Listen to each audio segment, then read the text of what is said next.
Então, shalom, shalom a todos os irmãos, sejam muito bem-vindos a mais um discipulado. Hoje nós vamos trabalhar o tema Como celebrar Pêssar, Páscoa. Esse é um tema muito pertinente.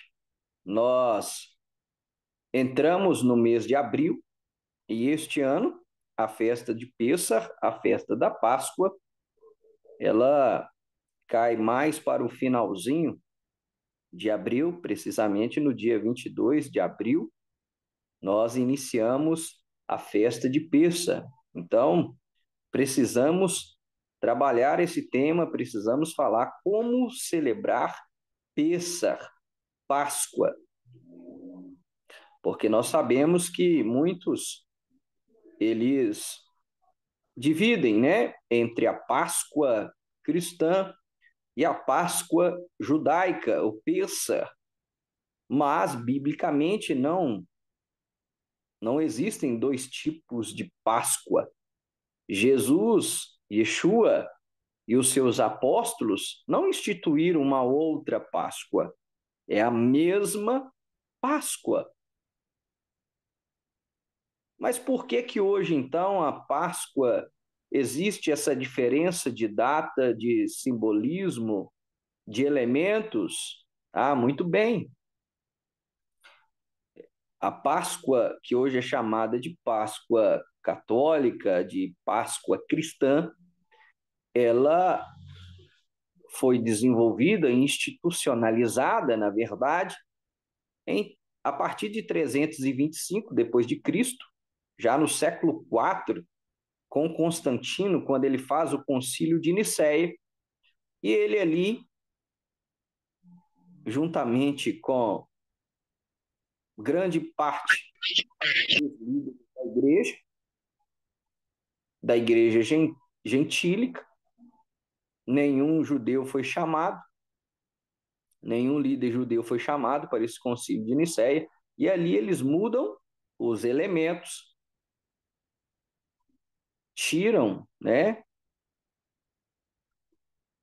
as ervas amargas e instituem que a Páscoa sempre cairia no primeiro domingo após o equinócio de primavera. Então muda-se a data e muda-se o elemento. Não se tirava mais o fermento das casas. Então muda-se o símbolo e muda-se a data. Então por isso que alguns podem questionar, mas a Páscoa já passou e você está ensinando como celebrar a Páscoa? Olha, a Páscoa bíblica, ela ainda não passou, porque ela segue o calendário bíblico e não aquele instituído por homens. E como disse os apóstolos, mais vale obedecer a Deus do que aos homens, aos concílios. Amém? A festa de Páscoa, ela é muito importante, por quê? Porque ela vai delimitar todas as outras festas. Por isso que a Páscoa é a única festa bíblica, é o único tempo determinado do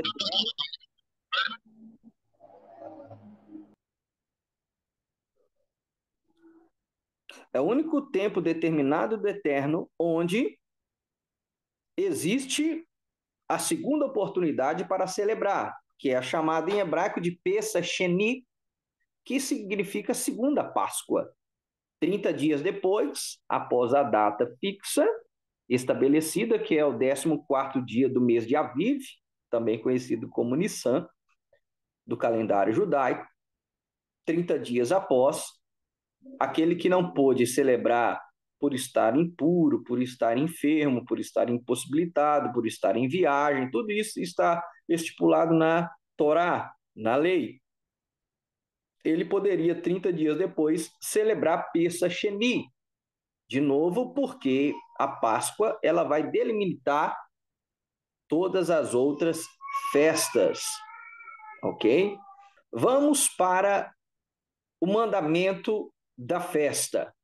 Nós temos a instituição da Páscoa em Êxodo, capítulo 12.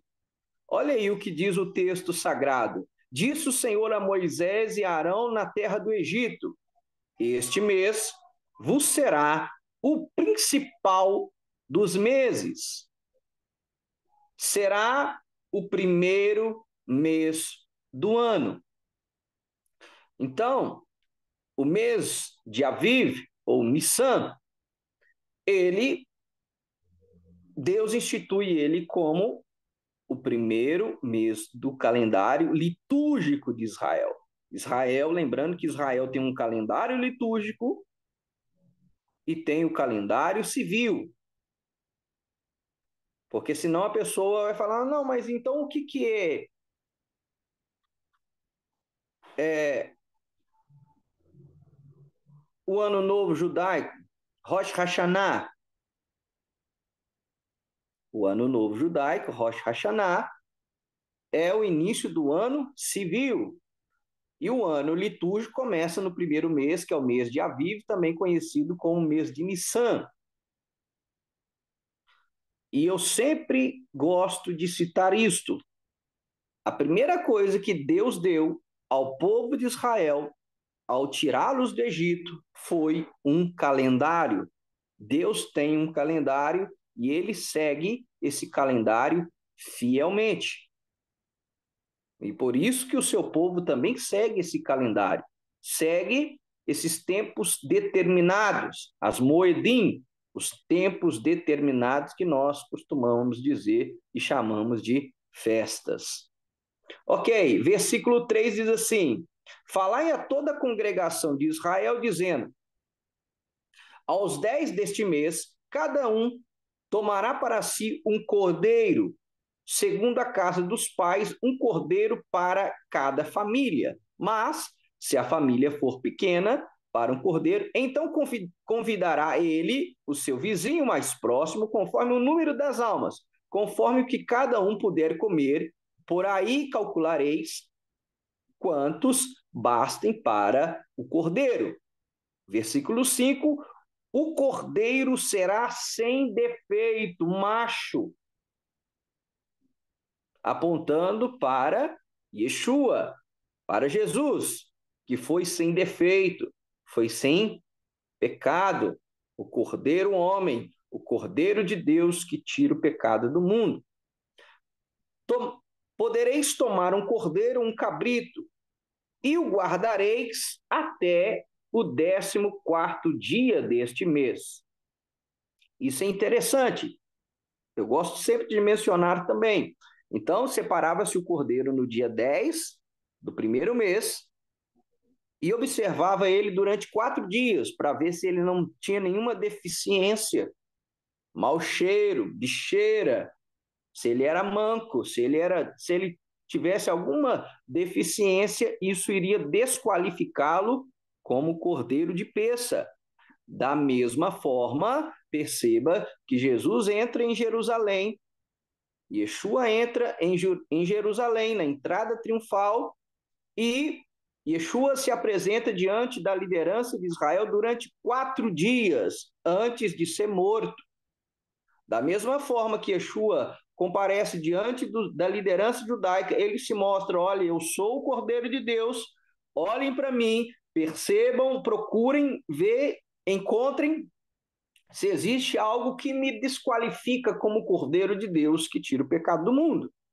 E eles não encontraram, tanto que o julgamento de Yeshua foi com testemunhas falsas. Todo o trâmite, todo o julgamento, todo o processo jurídico foi inválido, foi falso, porque não havia pecado, não havia defeito, não havia nenhum erro em Yeshua. Mas vamos avançar. E todo o ajuntamento da congregação de Israel o imolará no crepúsculo da tarde.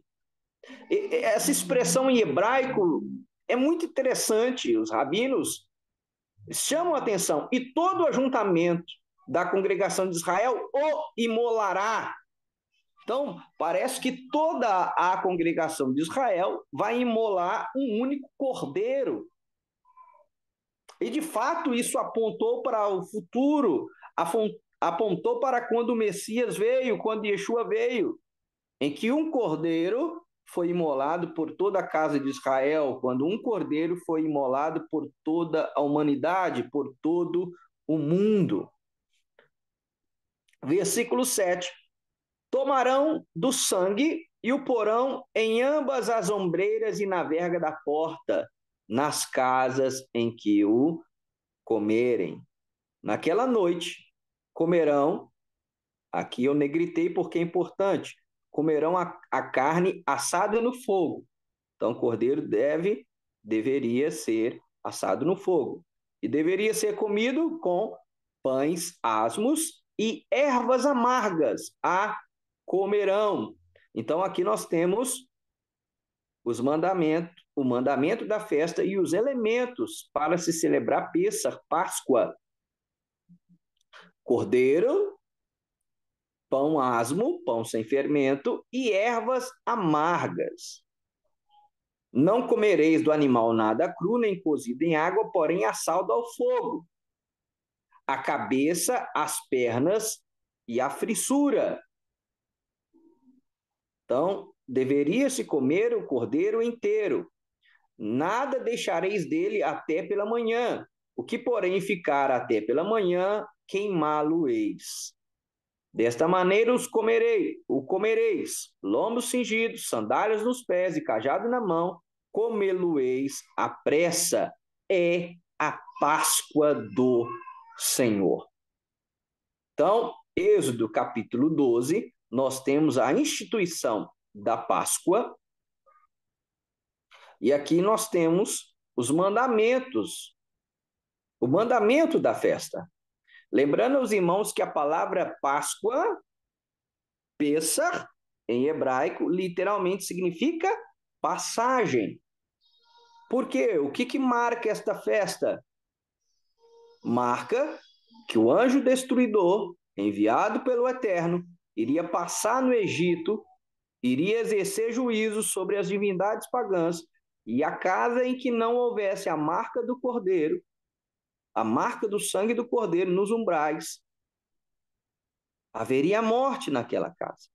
Mas na casa em que existisse o sangue nos umbrais, o anjo destruidor saltaria sobre, passaria por.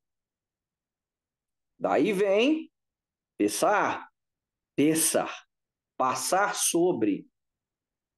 E a festa também vai falar da passagem da libertação de Israel de escravo para livres. Vai falar da passagem do povo pelo Mar Vermelho, simbolizando o batismo segundo Paulo. Então há aqui uma passagem da tristeza para a alegria, da escravidão para a liberdade. E da mesma forma, quando nós celebramos Pêssar, quando nós celebramos Páscoa, nós também celebramos a nossa passagem de pecadores para santificados pelo sangue de Cristo, de escravos do pecado para livres em Cristo, para libertos em Cristo. Então há uma passagem para nós também celebrarmos. Olha só, Êxodo capítulo 12, versículo 15 e 16, nós temos: 7 dias comereis pães asmos, pão sem fermento. Logo ao primeiro dia, tirareis o fermento das vossas casas. Pois qualquer que comer coisa levedada, desde o primeiro dia até o 7º dia, essa pessoa será eliminada de Israel. E aqui nós já aprendemos que a pena de caret. Que penalidade é essa? Caret significa literalmente cortar. E quem fazia essa eliminação da pessoa, do povo de Israel, é o Eterno. O Eterno corta. O Eterno elimina essa pessoa do seu povo. Aqui, povo de Israel significa o povo eleito, o povo de Deus. Então, é a pena de caret. O Eterno se incumbia de eliminar essa pessoa. E aí os rabinos explicam, né? Tem várias explicações sobre o que seria essa pena de caret, o que seria essa pessoa ser eliminada. Uma explicação é que essa pessoa morria prematuramente. Outra, que essa pessoa ficava estéril, ela não geraria filhos. E a outra é que essa pessoa morria espiritualmente. Versículo 16 diz: ao primeiro dia haverá para vós outros santa assembleia. Então, o primeiro dia é o dia que nós fazemos o seder de Pêssar, o jantar de Páscoa. Também ao sétimo dia tereis santa assembleia. Sim, no sétimo dia nós também reunimos. E hoje nós celebramos o Seudat Mashiach, no sétimo dia, que é a ceia do Messias, com matzá, com pão sem fermento, e o fruto da vide, igualzinho quando Yeshua celebrou com seus discípulos, usando os elementos do pão sem fermento e do fruto da vide, e que ele instituiu, simbolizando o seu corpo e sangue. Nenhuma obra se fará, exceto que diz respeito ao comer. Somente isso podereis fazer, porque toda festa, nós já aprendemos, toda festa bíblica, ela também é chamada de Shabat, é proibido o trabalho. E aqui o Eterno institui, olha, é proibido qualquer tipo de trabalho, a única coisa que você pode fazer é a preparação para a celebração da festa, o que está relacionado ao comer ali, o jantar de Pêssar. Então, queridos, aqui nós temos os mandamentos da festa, nós vimos ali os elementos, e aqui eu coloquei, porque eu gosto de sempre pontuar, tem muita gente que acha bonito, né, celebrar o seder de Pêssar, o jantar da Páscoa, né, comer o cordeiro, a carne do cordeiro, é tudo muito lindo, é tudo muito chique, né, a liturgia, a cerimônia, mas só celebra de fato Pêssar, Páscoa, que também é chamada de festas dos pães ázimos ou asmos, a festa do pão sem fermento, só celebra de fato a pessoa que tira o fermento de suas casas. E aquele que come o pão asmo, a matzá, como nós vemos aí em hebraico, chamado matzá, o pão sem fermento, durante 7 dias. Então não é só eu participar do jantar de Pêssar, celebrei a Páscoa judaica, a Páscoa bíblica, a Páscoa de Moisés, a Páscoa de Jesus, a Páscoa dos apóstolos. Não, não é só o jantar, são 7 dias. Na diáspora, são 8 dias.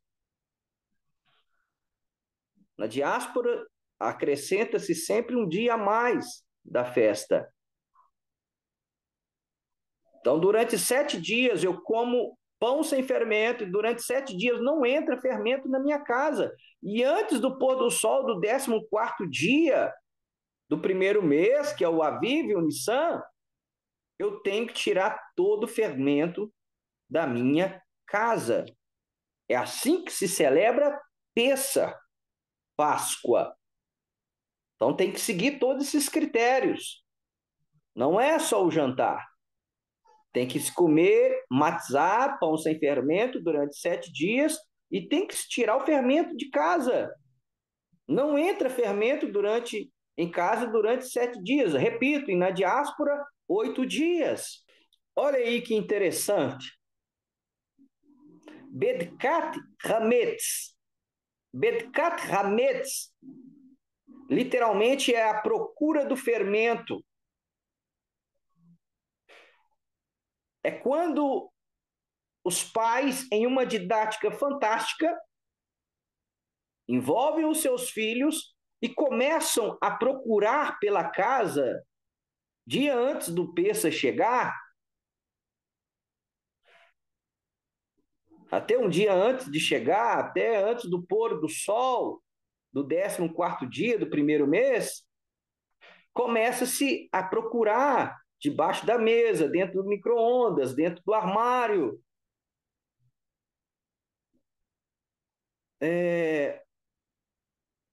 algum fermento, algum pedaço de pão, de broa, de bolacha, de biscoito, por causa do mandamento de Êxodo 12:15. Logo ao primeiro dia, tirareis o fermento das vossas casas. Então, tira-se todo o fermento e há essa cerimônia, essa liturgia de Bedkat Hametz. Hametz é fermento em hebraico. Então, procura-se. E é muito interessante porque é feito até mesmo uma oração para anular, se porventura a pessoa encontrar depois o fermento ou alguma coisa fermentada. Então, é feito uma oração anulando.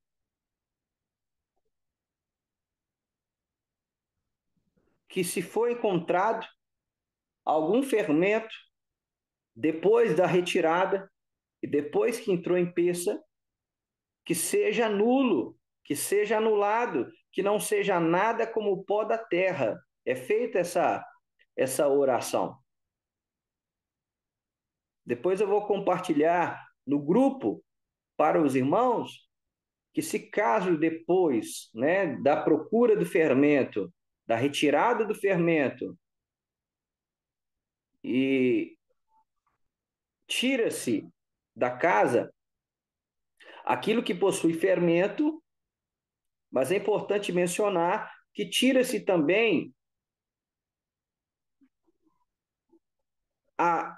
as 5 espécies que, em contato com água, sofrem fermentação.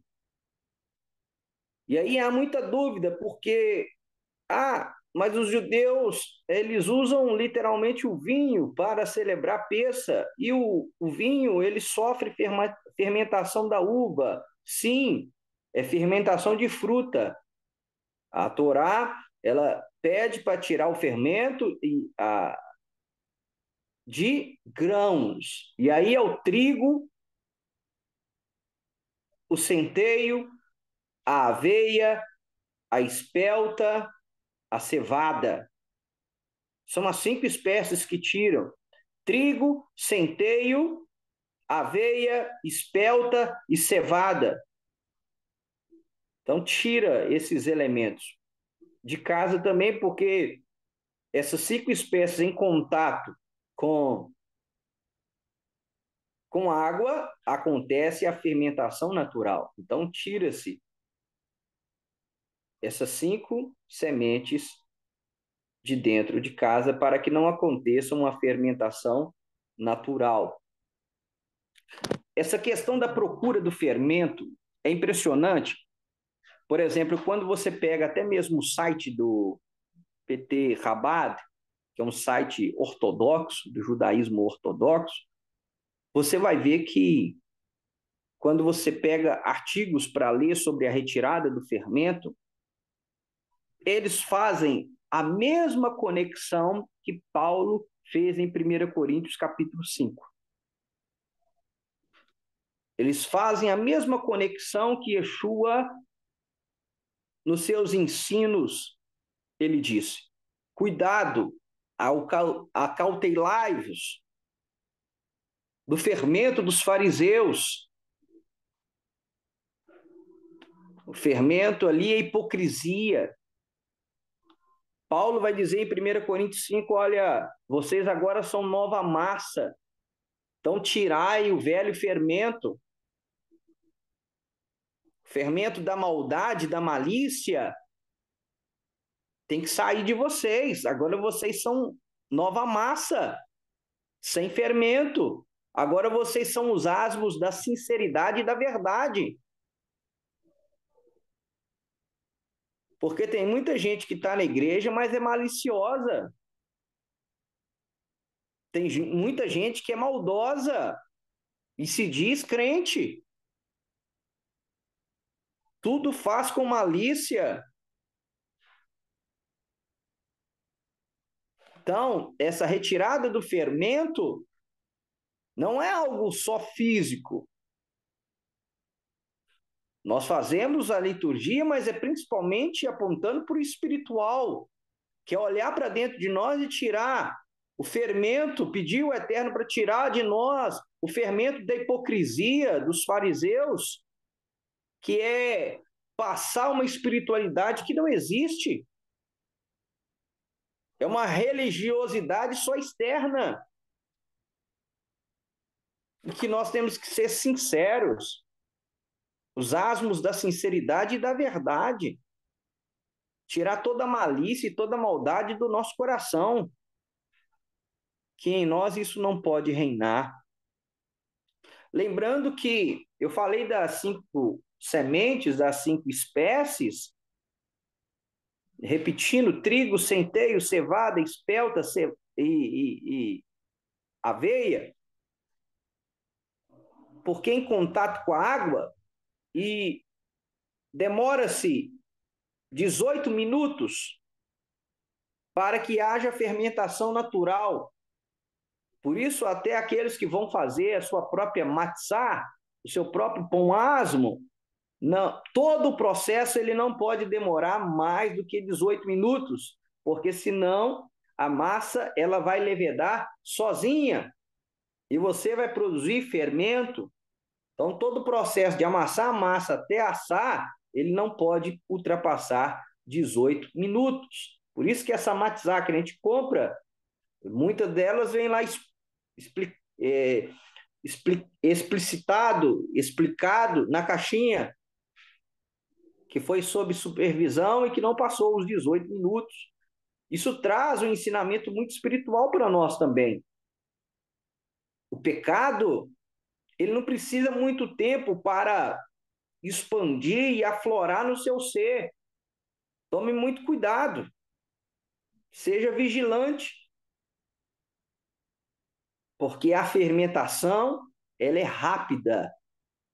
A ação do pecado em nós, ela é rápida. Por isso que Yeshua, ele faz uma cerca e sempre lembra, cuidado, que é um pouquinho de fermento leveda toda a massa.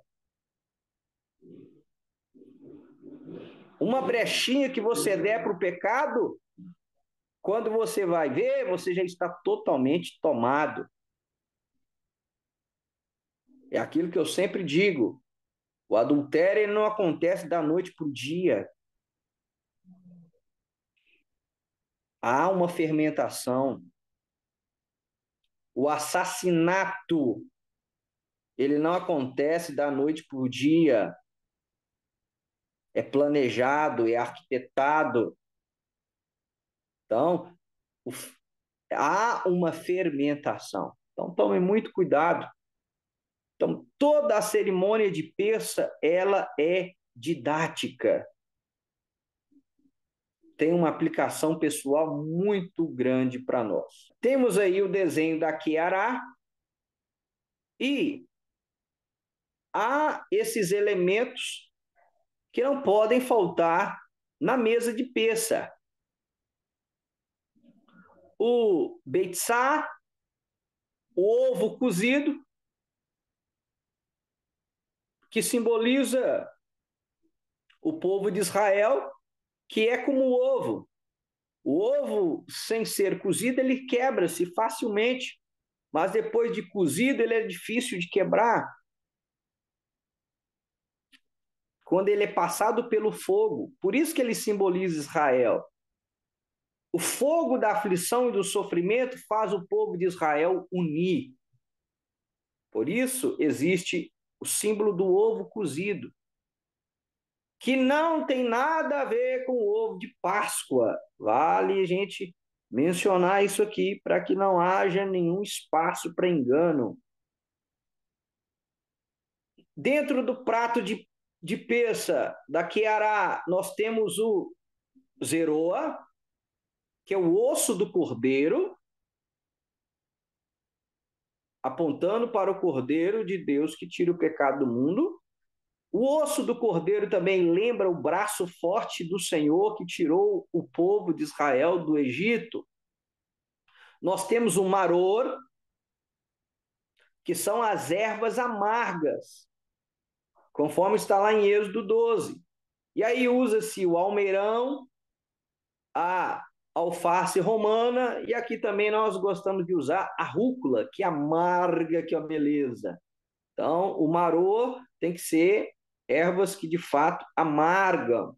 Nós temos o carpaz também, que é o salsão. Nós temos o rarrozete, que é a pasta doce de maçã e nozes, que simboliza a massa, os tijolos que o povo de Israel fazia no Egito. O carpaz, o salsão, ele é molhado na água com sal, simbolizando as lágrimas e o sofrimento do povo de Israel no Egito. É interessante que essa pasta doce, você vai encontrar ela no último ceder de peça de Yeshua com seus discípulos. Quando ele diz, olha, aquele que me trai, ele está molhando a sua matzah. Ou aquele que eu dei a matzah molhada para ele. O pão sem fermento, a matzah, ela era molhado no rachosset, na pasta doce. Você vai ver isso no Evangelho de João. E, por último, nós temos o razerete, que são ervas amargas. E muito você vai se encontrar o gengibre também. Lembrando as ervas amargas, para lembrar a dor e o sofrimento que a escravidão causou. Então, quando a gente come as ervas amargas, nós temos que lembrar quão amarga era a nossa vida sem Yeshua. Como amargo é a vida sem Deus. Aquele que é escravo de Satanás, aquele que é escravo do pecado. Então, esses são os elementos que contém dentro da Queará. Olha aí, nessa outra imagem, nós temos ali um livro que é chamado de Haggadah. A Haggadah significa literalmente a narrativa, que é contada a história da saída do povo de Israel do Egito, a travessia do Mar Vermelho, como você pode ver até na Haggadah aberta na imagem que nós estamos projetando. Nós vemos ali também os 4 cálices, que é usado nessa cerimônia de Pêssah.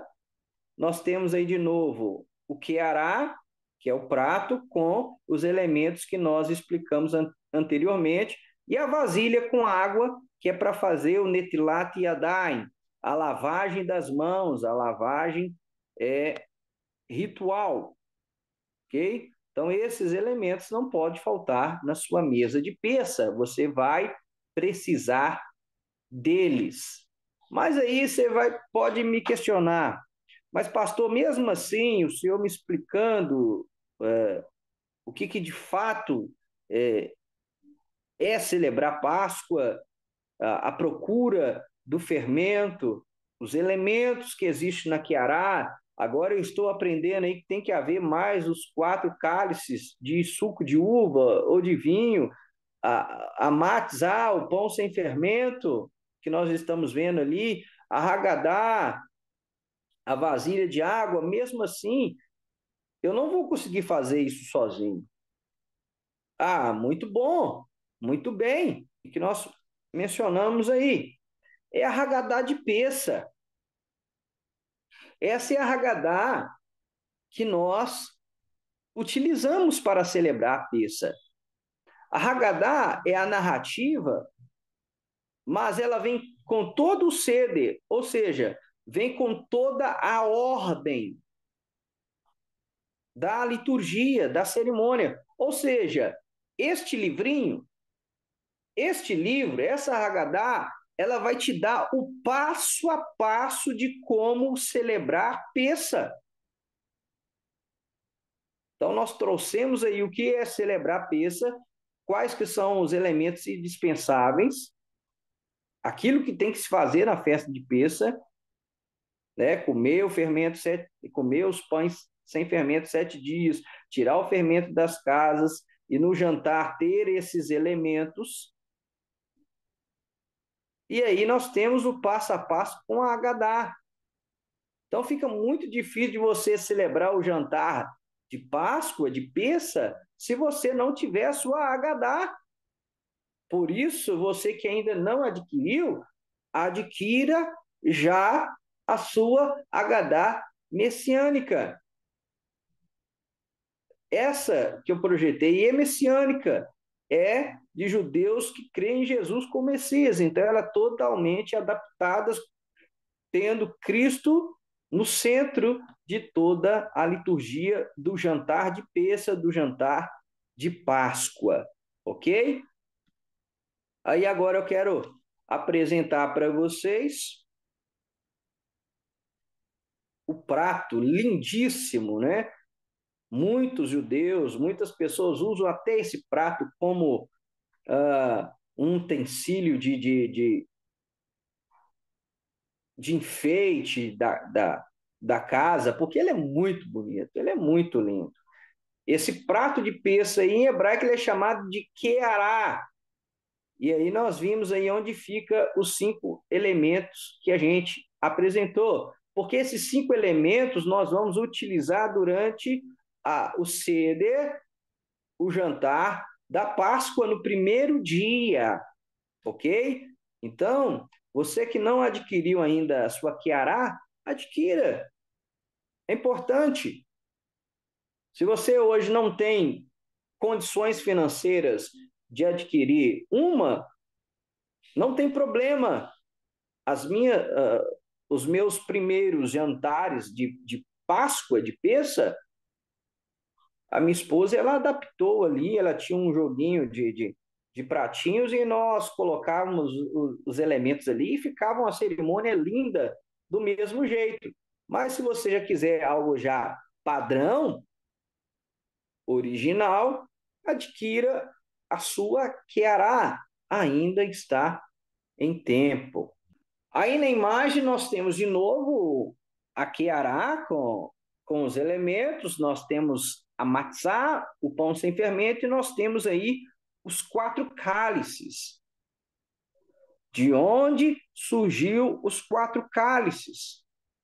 Vale a pena nós mencionarmos. Os 4 cálices surgiram de Êxodo 6, 6 e 7.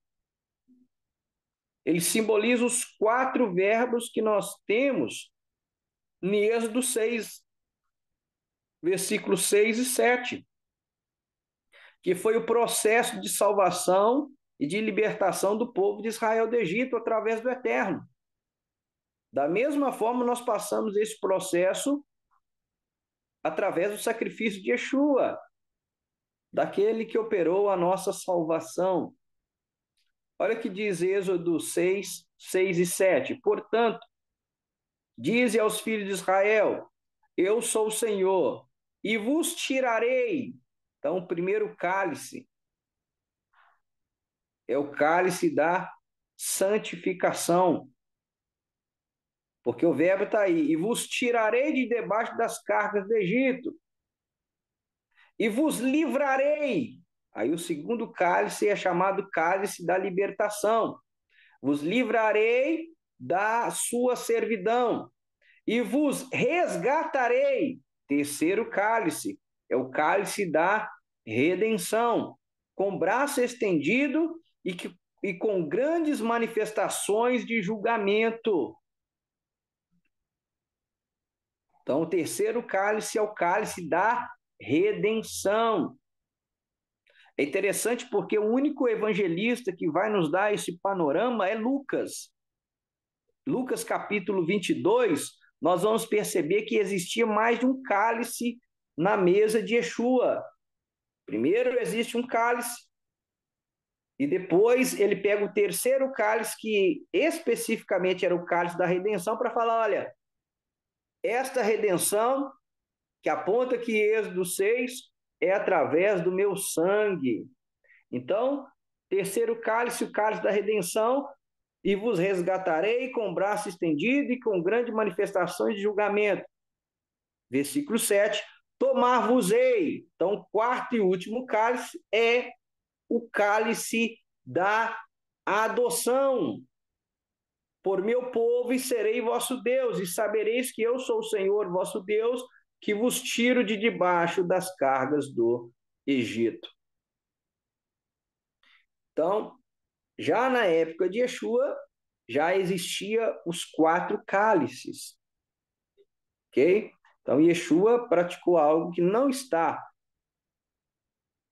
explícito nas Escrituras, não é um mandamento claro, isso aqui é uma tradição judaica que foi desenvolvida desde a época de Moisés e que Yeshua fez e celebrou a Páscoa conforme essa tradição oral, essa lei oral, a Torá Shebealpê, como nós já aprendemos. Então, esse é o simbolismo dos 4 cálices.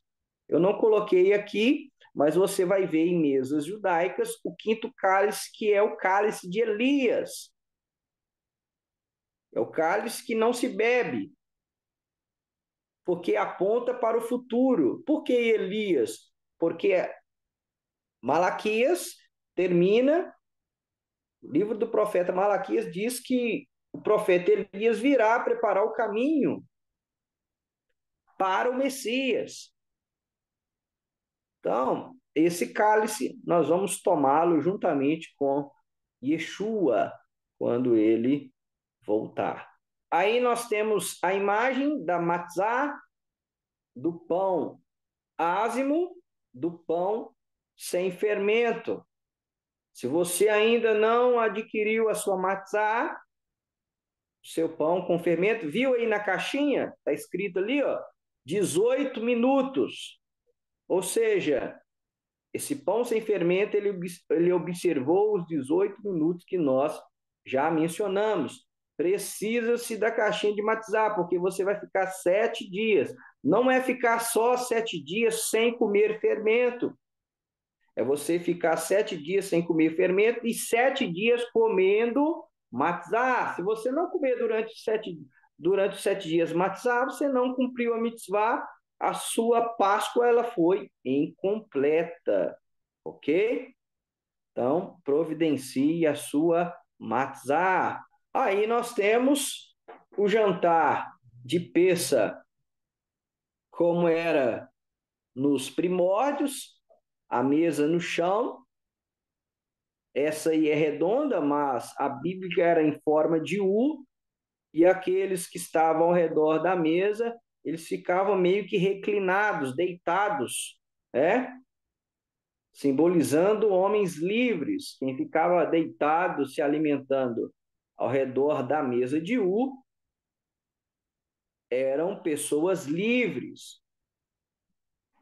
Então, nós temos aí uma representação de um Pêssah antigo, e nós temos aí uma linda mesa de Pêssah moderno.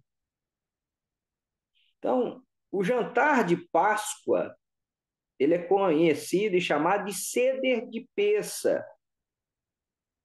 Seder em hebraico nada mais é do que ordem. Por isso que você precisa da Agadá, porque tem toda uma ordem, tem toda uma liturgia, o jantar da Páscoa.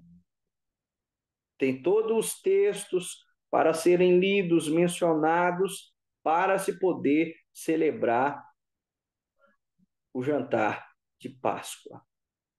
Então, nós temos aí, 1 Coríntios 5, 7 e 8, nós temos o apóstolo Paulo ordenando, né, uma ordem apostólica em 1 Coríntios 5, ordenando que nós celebremos a Páscoa. Há estudiosos que vão dizer que Paulo escreve 1 Coríntios no período da Páscoa. Por isso que ele usa muitos elementos na sua carta de 1 Coríntios da Páscoa. E nós sabemos que a igreja apostólica, a igreja do primeiro século, ela celebrava a Páscoa porque Paulo vai utilizar elementos judaicos da festa de Pêssah, do cedo de Pêssah, né? A retirada do fermento, né? O comer o cordeiro, o comer o pão sem fermento. Então, olha só o que diz 1 Coríntios 5, 7 e 8. Lançai fora o velho fermento, para que sejais nova massa, como sois de fato sem fermento, pois também Cristo, nosso Cordeiro Pascal, foi imolado. Por isso, olha a ordenança aí, é o imperativo, por isso celebremos. Olha a ordem apostólica. Celebremos a festa, não com o velho fermento, nem com o fermento da maldade e da malícia, e sim com os asmos da sinceridade e da verdade. Então, se alguém te questionar onde está no Novo Testamento, né, que eu estou na graça, eu estou no Novo Testamento, onde que está? Não existe essa ordenança para celebrar a festa da Páscoa, como você está colocando aí. Nós temos relatos históricos de Eusébio de Cesareia, mas nós temos aqui também 1 Coríntios capítulo 5, a ordem apostólica, celebremos, pois, o seder, celebremos, pois, a festa. Então, que nós venhamos a celebrar a Páscoa, não a Páscoa criada por homens, por concílios, mas a Páscoa bíblica, que foi instituída por Deus em Êxodo capítulo 12, a mesma que Jesus celebrou conforme os evangelhos e conforme os apóstolos celebravam, como está aí em 1 Coríntios 5. E conforme a igreja celebrou como um todo até 325 depois de Cristo. Dali para frente que houve essa separação da Páscoa bíblica e da Páscoa que o homem criou e desenvolveu através dos concílios. E perdeu-se todo o significado da verdadeira Páscoa. Aí começou a entrar o ovo da Páscoa, o coelho da Páscoa, né? Porque vem da origem pagã dos nórdicos e dos povos gregos, romanos. Mas nós não. A nossa fé é uma fé bíblica judaica. Por isso que nós celebramos como Yeshua celebrou. Nós temos aí o lembrete de Pêssah, de quando que será esse ano a festa de Pêssah. Ela vai começar ao pôr do sol de segunda-feira, hein? Dia 23, após o feriado de 21 de abril, que, para a tristeza de muitos, vai cair no domingo. Então, o início de Pêssar vai ser numa segunda-feira, dia 22 de abril. E o término vai ser no pôr do sol de terça-feira, dia 30 de abril, finalzinho aí de abril. Então, nós temos no finalzinho de abril desse ano a festa de Pêssar. Então, 22 para 30 dá 8 dias. Lembrando que nós estamos na diáspora, fora de Israel. Por isso que nós celebramos durante 8 dias. Isso aí causa muita confusão na mente das pessoas. Por que na Bíblia está 7, mas na hora que você conta é 8? É porque nós estamos na Galute, nós estamos na diáspora. Por isso que nós celebramos durante 8 dias e não durante 7 dias, como aqueles que vivem em Israel. Então, meus queridos, é isso. É uma apresentação curta, breve, sobre como celebrar Pêssar. Não tem muito mistério, você vai precisar da Agadá e ali seguir o passo a passo. Muito daquilo que é problemático nós trouxemos aqui e explicamos para facilitar a sua celebração na sua casa, com a sua família. Por que, que o jantar nós gostamos de fazer em família? Porque a festa da Páscoa é uma festa da família, como nós vimos ali em Êxodo 12. É cada família. Se a família fosse pequena, que chamaria o vizinho mais próximo. Mas é algo que você celebra na sua casa, com a sua família, com os seus, né? Abençoando o seu lar. E é muito importante celebrar, principalmente Pêssar, aqueles que entendem da fé. Porque aquele que não entende da fé, ele só vai lá para comer carne de cordeiro. Eu estou te sendo muito sincero. Ele só vai lá, vai jantar, como diz, vai encher o pandu e não vai cumprir os 7 dias de Pêssar.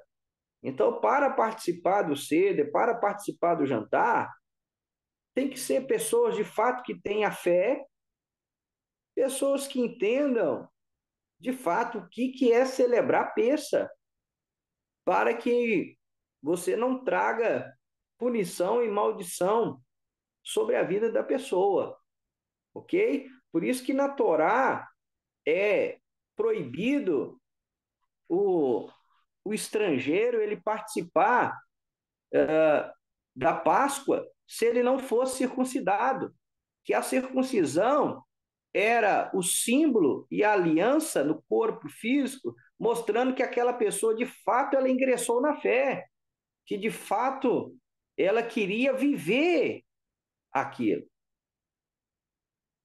Então, aqui está o segredo para se celebrar Pêssar. Pêssar não é para qualquer um. Você quer chamar alguém para celebrar, para assistir, para ver, chame em outras celebrações. Nós temos Shavuot, entrega da Torá, nós temos Rosh Hashanah, Yom Teruah, né? O Ano Novo Civil, né? O toque da trombeta, você tem Sukkot, você tem Hanukkah com a festa linda, você teve, que passou agora recentemente, Purim. Pêssar é muito forte. Pêssar é para os da fé. Amém? Então, shalom, shalom, meus queridos, e até o nosso próximo estudo do discipulado, permitindo o eterno.